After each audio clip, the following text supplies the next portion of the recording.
गैरव्यवहार प्रकरणी आता पुणे पोलिसांनी सब रजिस्ट्रार रवींद्र तारूला अटक केलेली आहे। मुंडवा जमीन गैरव्यवहार प्रकरणात अटकेची ही दुसरी कारवाई आहे। यापूर्वी शीतल तेजवानीला अटक करण्यात आलेली होती।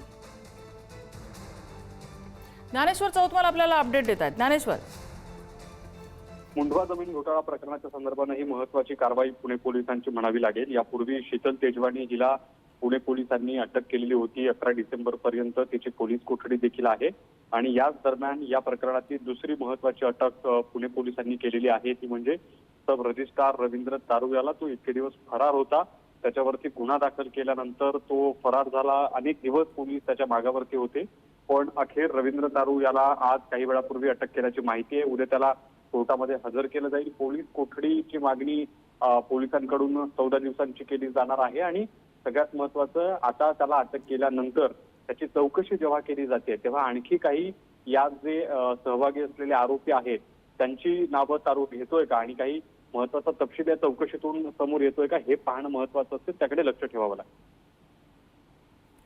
ज्ञानेश्वर, धन्यवाद या सगळ्या माहितीबद्दल।